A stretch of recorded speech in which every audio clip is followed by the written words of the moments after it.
یکم اپریل اساسگزار صلح و وحدت ملی پیشوای ملت پرزیدنت جمهوری تاجیکستان محترم امامعلی رحمون در ناحیه جبار رسولوف مرحله دوم حوزهای پرورش گلماهی را به استفاده داده از نمایش دستاوردهای جمعیت دارای مسئولیت محدود کارپوراسیون ماهی تاجیک بازدید نمودند. حوزهای گلماهی پروری در دایره دستور و سپارش‌های سرور دولت محترم امامعلی رحمون از جانب جمعیت دارای مسئولیت محدود کارپوراسیون ماهی تاجیک در مساحت 1 هکتار تشکیل گردیده در آنها پرورش 100,000 ماهیچه به راه مانده شده است. این تدبیر از اقدام‌های مهم در سمت عملی شوی برنامه دولتی رشد ساحه ماهی پروری محسوب یافته برای تامین هدف استراتژی امنیت عضوخواری فراوانی بازار داخلی با محصولات خودی و بالا برداشتن اقتدار صادراتی مساعدت می‌کند. با افتتاح حوزه‌های پرورش گلماهی در ناحیه جبار رسولوف 12 نفر با جای کار تامین گردیده طبق نقشه سال اول استحصال 100 تن گوشت پرهیزی در نظر است.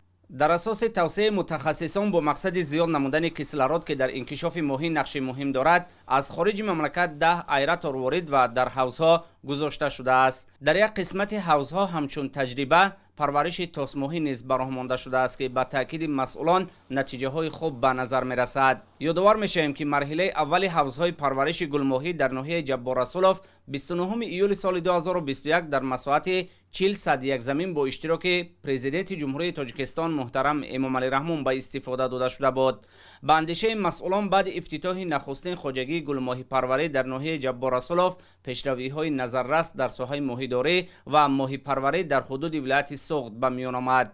باعث افتخار است که امروز حوزه‌های گلماهی پروری از طرف اساسگزار صلح و وحدت ملی پیشوای ملت گشاده شدند. مقصد از گشاده شوی حوزه تامین نمودن اهالی جمهوری تاجیکستان با این گوشت پرهیزی در آینده قسمت‌های سوم و چهارم این حوزه را به ادامه می‌رساند که به صادرات گلماهی آورده می‌رساند. کارهای ساختمانی در مرحله دوم حوزهای ماهی پروری کارپوراسیون ماهی تاجیک در ناحیه جبار رسولوف با جلب 50 نفر متخصص جمعیت دارای مسئولیت محدود خیرصفا در دوام 6 ماه با صفت بلند به انجام رسانده شدند. اطلاع داده شد که تا سال 2025 در همه بیش از 3 هکتار زمین‌های کارپوراسیون ماهی تاجیک در دهات دهموی ناحیه جبار رسولوف حوزها تأسیس داده شده در مرحله سوم اساساً پرورش تاس ماهی به راه مانده می‌شود. با پورا تشکیل نمودن حوزهای ماهی پروری اقتدار استحصالی تا 500 تن در یک سال رسانده خواهد شد.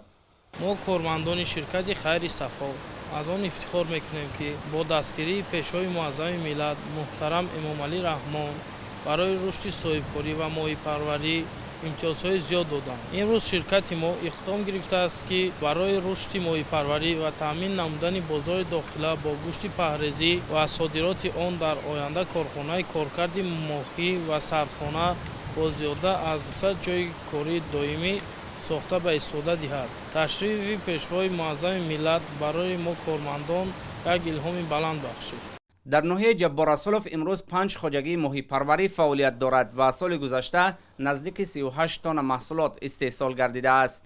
ماهی پروران ناحیه سال روان 28 تن گوشت پرهیزی استحصال کردند و تا آخر سال روان استحصال 45 تن محصولات در نظر است.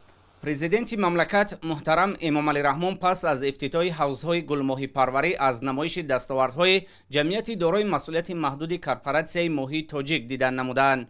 در نمایشگاه بیش از 10 ذات ماهی از جمله نوعهای گوناگون گلماهی، تاس ماهی، زغوره ماهی، پیشانی پهن سفید و اعلی، کرپ عالی و یلقاسه، کنسروها از ماهی‌های دود انداخته شده، خوراکه آن و خریطه جایگیرشوی کارپوراسیون ماهی تاجیک در شهر و ناحیه‌های مملکت معرفی کرده شد. ضمن شناسایی سرور دولت محترم امامعلی رحمون با دستاوردهای جمعیت اطلاع داده شد که مرحله به مرحله میدان حوزهای ماهی پروری در شهر و ناحیه‌های مملکت که دارای اقلیم مساعد میباشند تشکیل گردیده پرورش ذات‌های بهترین آن به راه مانده می شود و صادرات هم افزایش داده خواهد شد. همزمان جمعیت نقشه دارد که سال روان کارگاه‌های کارکرد ماهی از جمله کنسرو کنانی ماهی و ماهی دود کرده شده را ساخته به استفاده دهد.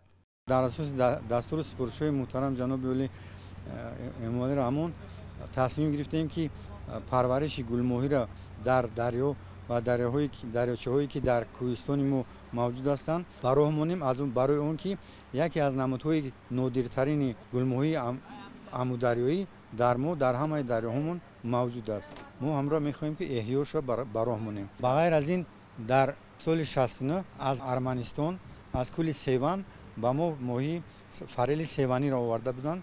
از اون جمله ما هم کارپرنس تصمیم گرفته است که این نمود ماهی را براه احیاش براه مونیم، برای که حاضر همین نمود ماهی حتی در کل سیوان ارمنستان دیگرگون شده است. یگانه ماهی که به طور پیشینه است در همین یشیلکول موجود است. پرزیدنت مملکت محترم امام علی رحمان اقدام رهبریت جمعیت دارای مسئولیت محدود کارپوراسیای ماهی تاجیک را در سمت مساعدت به رشد ساحه ماهی پروری، تأسیس جایهای نو کاری، عملی سازی هدف استراتژی تامین امنیت عضوقواری باعث دستگیری ارزیابی نموده برای باز هم افزایش دادن حجم استیصال محصولات و بلند برداشتن اقتدار صادراتی با استفاده از امکانیت‌های موجوده به مسئولان دستور و سپارش‌های مشخص دادند.